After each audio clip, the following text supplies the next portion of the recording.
ഇന്ത്യയിൽ നിന്നുള്ള apple iPhone കയറ്റുമതി 2025-25% വർദ്ധിക്കുമെന്ന് ഗവേഷണ റിപ്പോർട്ടുകൾ. 2024 1.2 കോടി യൂണിറ്റുകളായിരുന്നു കയറ്റുമതി. ഈ വർഷം 1.4 മുതൽ 1.5 കോടി യൂണിറ്റുകളായി ഉയരുമെന്നാണ് പ്രതീക്ഷ. ഇന്ത്യയിൽ നിന്നുള്ള ആപ്പിൾ ഐഫോൺ കയറ്റുമതി 2025-ൽ 25% വർദ്ധിക്കുമെന്നാണ് ഗവേഷണ റിപ്പോർട്ടുകൾ. 2024 1.2 കോടി യൂണിറ്റുകളായിരുന്ന കയറ്റുമതി ഈ വർഷം 1.4 മുതൽ 1.5 കോടി യൂണിറ്റുകളായി ഉയരുമെന്നാണ് പ്രതീക്ഷിക്കുന്നത്.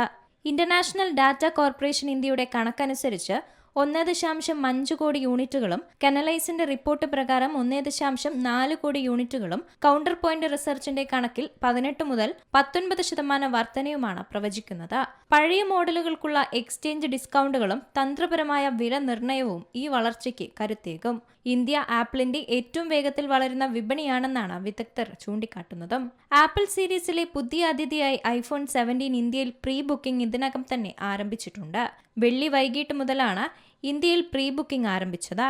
ആപ്പിൾ വെബ്സൈറ്റ്, കമ്പനിയുടെ സ്റ്റോറുകൾ, റീറ്റെയിൽ സ്റ്റോറുകളായ Croma, Reliance digital, Vijay Sales എന്നിവ വഴിയാണ് മുൻകൂർ ബുക്കിംഗിന് അവസരമുള്ളത്. ആമസോണിലും ഫ്ലിപ്കാർട്ടിലും ഐഫോൺ 17 സീരീസിനായി പ്രത്യേക പേജുകളുണ്ട്. സെപ്റ്റംബർ 19 മുതൽ ഫോണുകൾ ലഭിച്ചു തുടങ്ങും. IPhone 17, iPhone 17 Pro, iPhone 17 Pro Max, iPhone 17 Air എന്നിവയാണ് പുതുതായി അവതരിപ്പിച്ച മോഡലുകൾ. ആകർഷകമായ ഒട്ടേറെ ഫീച്ചറുകളുമായാണ് ഐഫോൺ 17 എത്തിയത്.